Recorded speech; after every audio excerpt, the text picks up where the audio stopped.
Hello and welcome to Women's Biz Global. I am your host, Annie Gibbins, and I have an amazing guest today. Her name is Linda Fisk. Welcome to the show, Linda. Oh, I am so excited to be here with you, Annie. Thank you so much for the invitation. It is such a delight to have you on my show. And those of you who don't know Linda, seriously, she is amazing. I love her. She's on the other side of the world to me. I'm in Australia. She's in the US.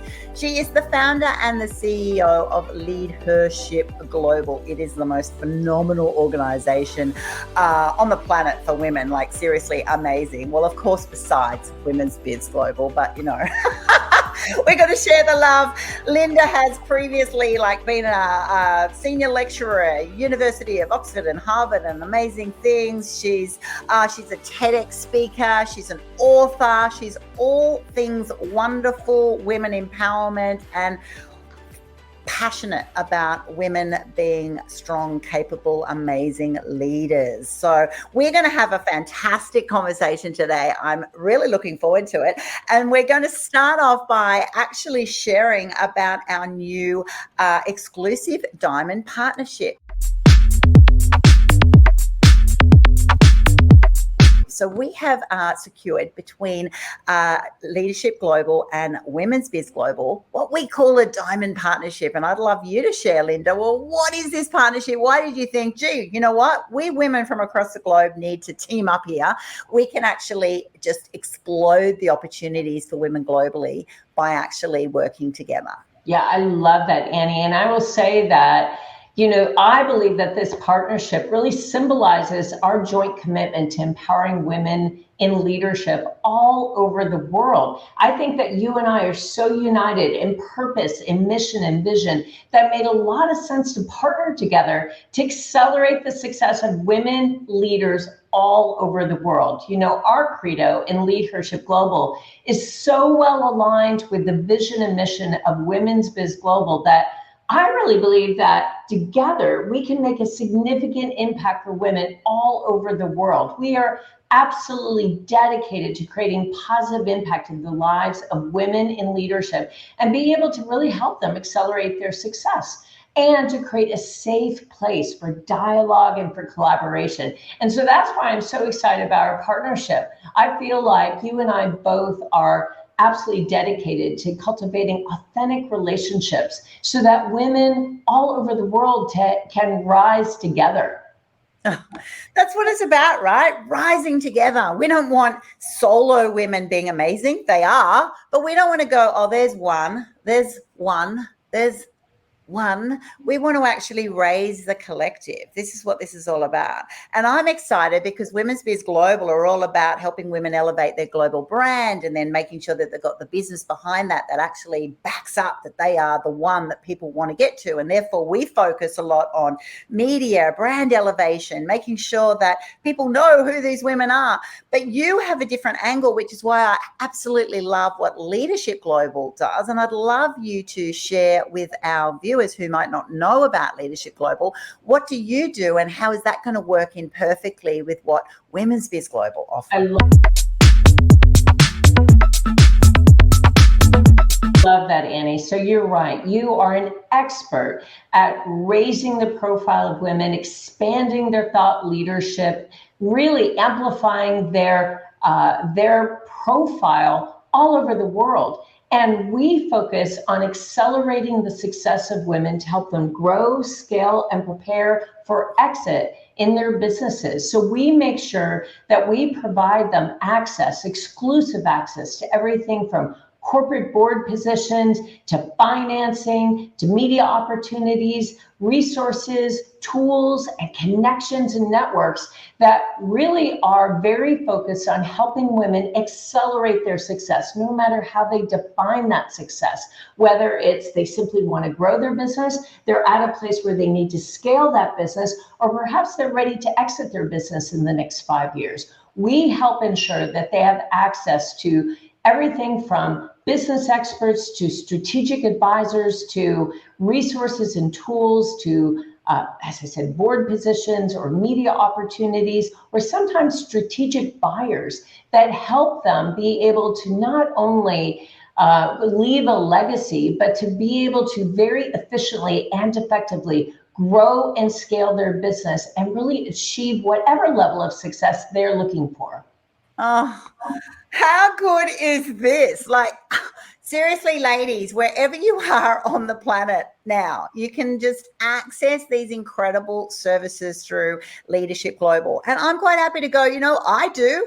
I want to be part of LeadHERship Global, and I want LeadHERship Global people to actually go, you know what? I'm ready to now get on Annie's Women's Biz TV. I want to be in Women's Biz Magazine. I want to actually be in some books. Annie can publish my books. Everyone needs a signature book on the topic of their expertise. And I want all the women in my community to be going, oh my gosh, you can be going to these webinars, these thought leadership opportunities, all of these resources. It is a no-brainer, which brings me to the next question for you. You and I know the value of collaboration. We talk a lot about why we need to be into collaboration rather than competition. But I'd love you to share with the viewers then, well, why are you so passionate about collaboration? What value have you seen that actually makes this a truth? It's not just something that Annie and Linda believe in. I think you and I absolutely exemplify the incredible power of partnership that's based on mutual respect, that's formed by extending trust. And once you have a fundamental awareness of some of the key relationships in your life, and you start considering possibilities, you start adopting a new approach to problem solving, which involves collaboration with other people, then I will tell you that that kind of pioneering approach to cooperation can redesign not only the relationships in your life, but the possibilities in your life. I really believe that true power is actually more than just collaboration. It's about moving into a relationship that involves co-creation. It's about sharing risk, sharing responsibility, and creating a level of interdependency that's more than just transactional. It's more than just forming a partnership so that you can complete some sort of transaction. It's about focusing on transformation. I think true partnership is about identifying the shared value of each of the partners and then leveraging the combined strengths of each partner to achieve a level of success that neither one could have ever even imagined if they had tried to go it alone. That is so well articulated. I absolutely love the way you have explained that, because that's it. It's not as if, we'll just partner together and I'll get this benefit and you'll get that benefit. It's not looking for trading. It's not looking for tit for tat.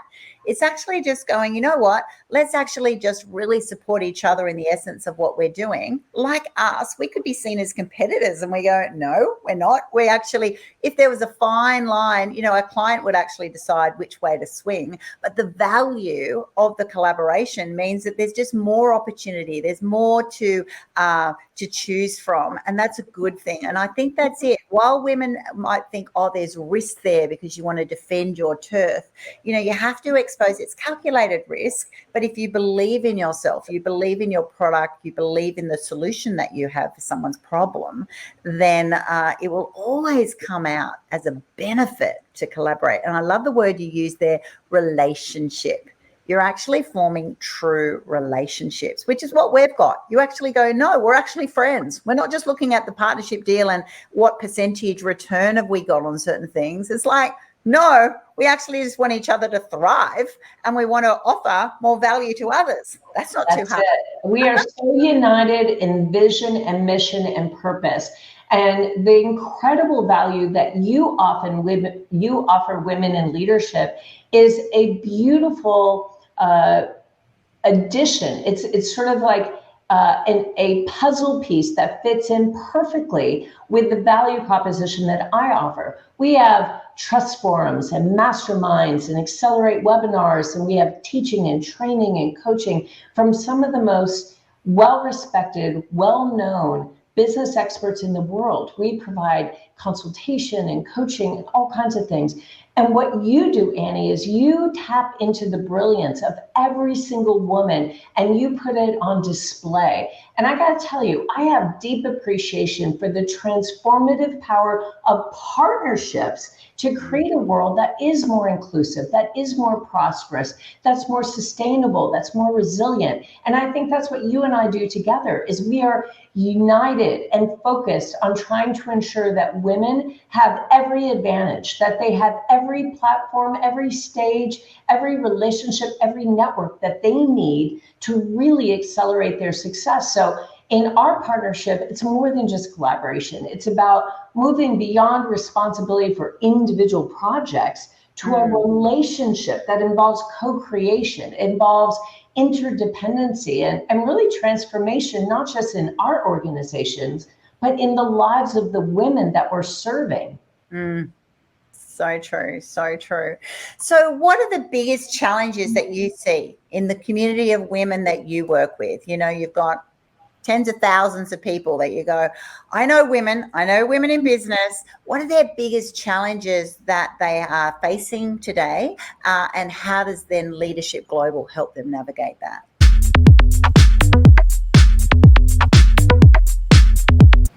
Well, I will say that there are still social, psychological, political hurdles, subtle and overt forms of discrimination that are still very evident in society today. And, you know, research has shown that diversity really matters because it brings a broad collection of experiences and perspectives and backgrounds and viewpoints that ultimately lead to better decision making. But I think women face extraordinary, both very subtle, very sort of hard to pinpoint areas of discrimination, and then very, very overt forms of discrimination. And so I really believe that it's up to us as other women to pave the way for women to rise, for women to capture opportunities that perhaps they feel like it's just beyond their reach. And so I feel like what I hear all the time is that women have experienced forms of microaggression. They've experienced forms of being dismissed, devalued, ways of being marginalized or sidelined. And I feel like not only is that incredibly crushing as you are trying to rise in your career and you're trying to ensure that you have a rich array of experiences and expertise, but on a personal level too, it can be absolutely debilitating in terms of confidence. And I feel like women really struggle with confidence. And so I really feel like gender diversity has got to be a critical goal for every single organization, whether you're a corporate organization, a nonprofit, or a simple collection of leaders, especially in the kind of really highly complex and risky world that we're all living in right now. I feel like we have got to be sensitive to and champion gender diversity as well as every other form of diversity to ensure that we have not only better financial performance in our companies, but to ensure that we're bringing the best ideas, the best leaders, the best outcomes possible to every single organization that we're a part of, whether it's a community organization, a church organization, whether it's a nonprofit, or whether it's a business that you begin. I really think that we've got to create an environment in which innovative ideas can spring from gender diversity and honestly all forms of diversity.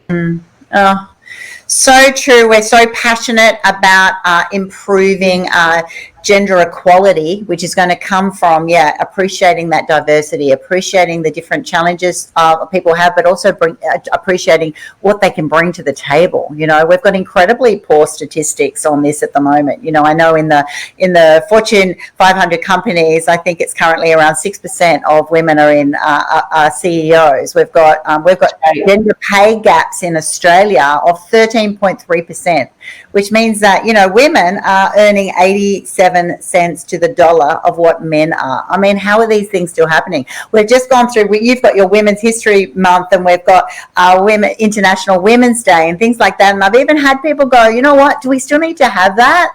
Aren't we Yeah. over that yet? I'm like, no. If you've got 6% of key people influencing world decisions, women, no, that is not equality. That is Right. not. And women still hold less than 15% of senior positions in every single Fortune 500 company and less than 17% of Fortune 500 corporate board seats. And Yes. even smaller percentage are chairs. Only 5% of corporate chair positions were held by women. So we have a long way to go, people, and we will be your champions. We will just keep saying it. It's not, when we stop talking about it, when we don't need to talk about it anymore, and the World Economic Forum is projected, we'll be looking at equality in around 135 years or something if we keep doing our best effort. I mean, I think we're going to have to champion this for a while. So we'll get off our high horse on this TV show, but I'm telling you, we got a lot of work to go. We have an amazing viewer question today, which I think is really great. And I'll let you hear from that viewer right now. Hi, Annie. My question to you today for Women's Biz TV is, do you think that all women can be business leaders? What a great question. Yes, every woman has the potential to be a leader. A leader is not born, it is cultivated. I believe that leadership is part of every single human being's makeup. It's part of their DNA. It just is absolutely based on your willingness to step into a leadership role and to be able to exemplify what it is to be a leader within your realm of influence. And in my mind, a really effective leader is someone who is willing to lead through heart as well as through their mind. So someone who is willing to lead with their head and with their heart, and they're willing to make a long-lasting impact in the lives of those that they lead, in the lives of those that they are in an organization with. And everyone has the capability of doing that. And I do believe that leadership is a skill that can be cultivated. It's within the realm of everyone around us to be a leader. So great. Such a great viewer question. Thank you to our viewer, and thank you to Linda for saying that, because I so wholeheartedly agree that every woman is a leader. Every person is a leader. They might not see themselves as a leader. I know for me, it took me about, 20 years of me saying, I want to be a leader one day. I want to be this person. And then until one of my kids looked up at me one day and went, Mum, I think there's no doubt that you're a leader. And I'm like, oh, because I had this view of these amazing people, and here I was in mine, those viewers who don't know my backstory. I had 4 kids in 2 years. I've got 2 sets of twins, 26 months apart. And I was juggling multiple degrees and doing bits and pieces. And I was so, in one way, I'm like, I'm running a household. I'm running little soccer camps. I'm doing all these things. I've got leadership skills, brewing. But I had this view of, but I'm not like super amazing, super whatever this title is, and I think so many of us get intimidated. We look left, we look right, we go, oh my gosh, they're better than me, whatever. And it's our worst downfall to be able to do that, to actually go, we have these elements inside us, actually learning what they are and acknowledging them. And then through organizations like mine and yours, you can then start honing them and go, wow, what leadership style do you want? What is that actually going to look like for you? What other examples do you have from people globally? Oh my goodness, I absolutely love this whole topic. I'd love you to, though, share, Linda, something that the viewers might not know about you. Here you are running this organization, you've been a university professor, you're doing all these things, and obviously, but we all have things that challenge us, and we all have things that we have to overcome, and it might be something that you're happy to share on our show.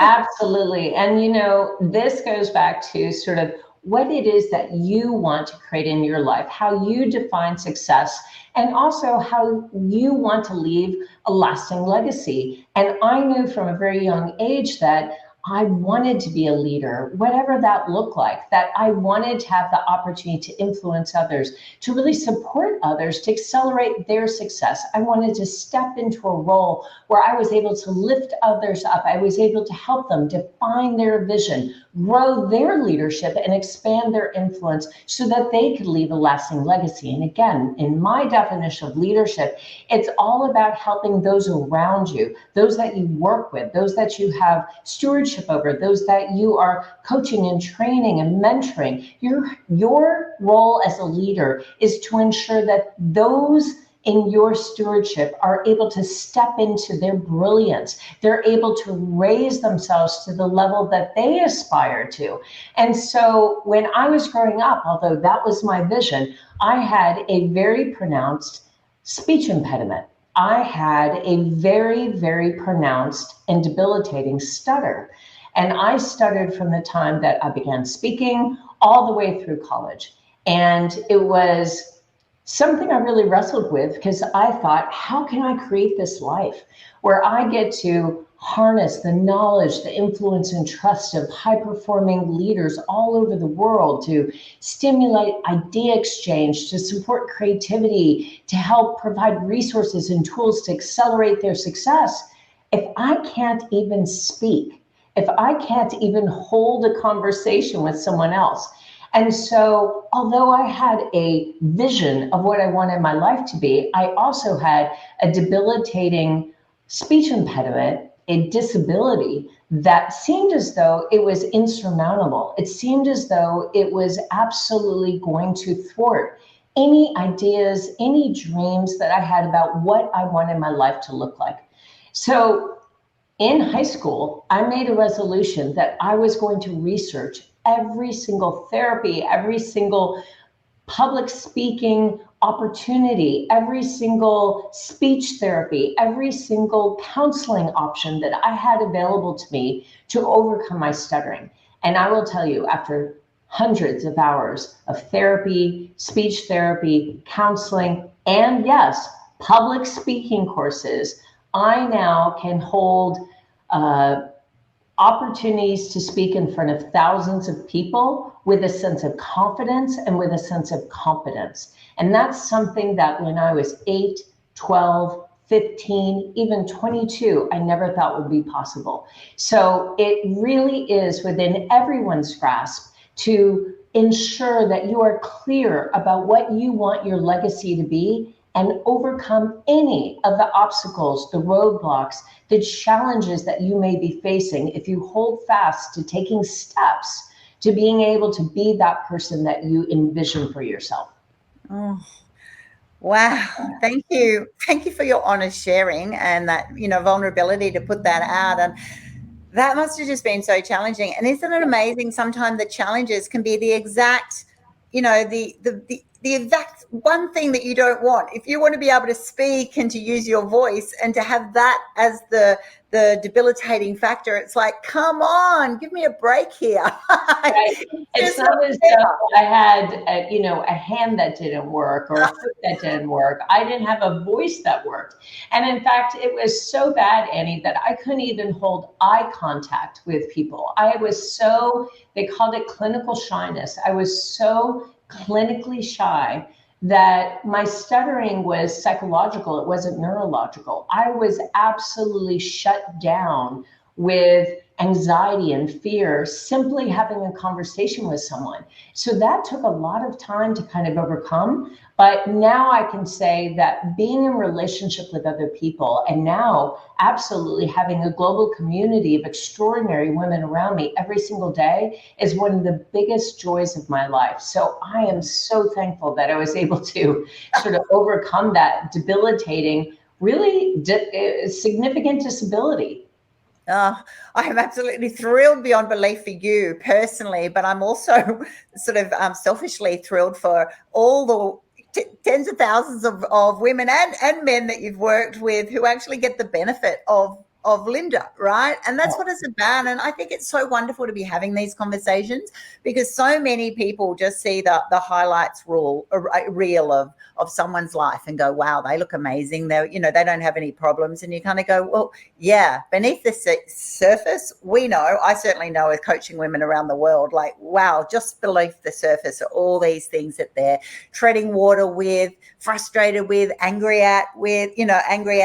I can imagine that negotiation. You'd almost be at that psychological level of trading. I'd rather a bad a hand than a stutter. Do you know what I mean? Like, yes, come on, God, you're through all those bargaining phases, negotiating phases, and that's because we just want to change our circumstance. But the reality is, and I think you've explained that so well, you actually have to push through. You actually do need to push through. And sometimes, I had to navigate 3 degrees around 5 kids and do all this crazy stuff, because it actually is what required to get to where I wanted to go. It doesn't happen overnight. Your success didn't happen overnight. You're saying you've gone to I love it. I love your academic nature to apply that. It's like, I'm going to learn what every single top person, how would they treat this? What approach would they have? You've then gone and put in the hard work yourself. And how hard is that? Because it makes you vulnerable to actually show up and then speak when you know that's your biggest challenge, but to then push through. And that's what I love about having these conversations, to actually realize. And I will tell you, I fainted at least half of my public speaking courses. I stood up in front of the podium facing the other students, and before I could utter a word, I literally passed out from fear. So to go from that to a place where I can stand on a stage in front of 5,000, 10,000 people. No one would believe it, Linda. Yeah. No one would believe it. I'm just like, Linda's at that stage. I saw recently a footage of you like beamed in on a hologram on this, Linda doing a TEDx talk. You just go, she would never, ever have a problem in this area. And you go, yep, because that's what I love. Every problem, whatever it is, like seriously, you can overcome. You can just go, you know what? I'm not going to be limited because of this situation. I'm going to work a way around it. I'm going to push through. Sometimes you just need to create a different door, a different approach. And you have clearly shown that. So in your world now, how do you as Linda Fisk measure your success? We all measure it in different ways. What does it mean to you?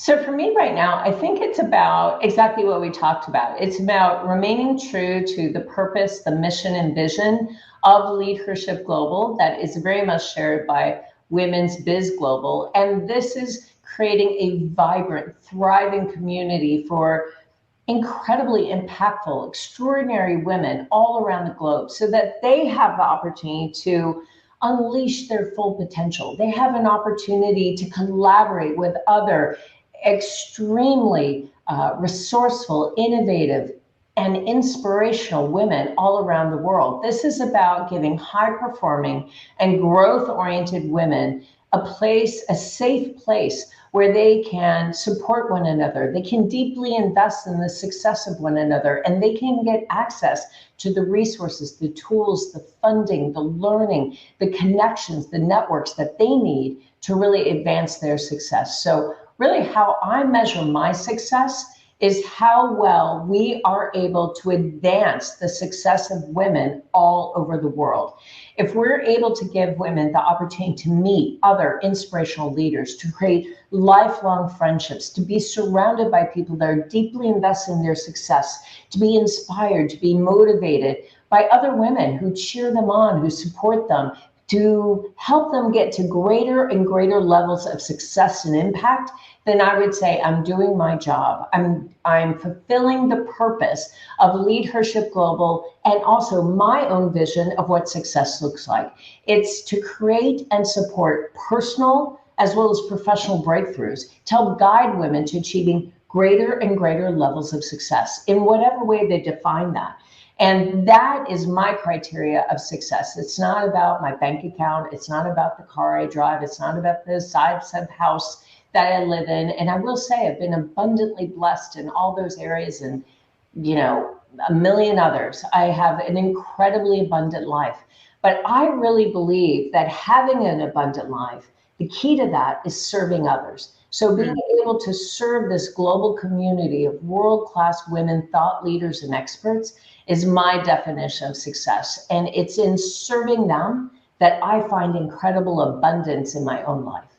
Oh, you are a servant heart and you're an incredible leader. Listen to those leadership qualities in the way Linda explained it, the way she measures success. It's exactly that. It's like, well, if I can actually deliver on what I'm actually saying I want, my mission and my purpose, then hello, I'm successful. I'm a successful woman.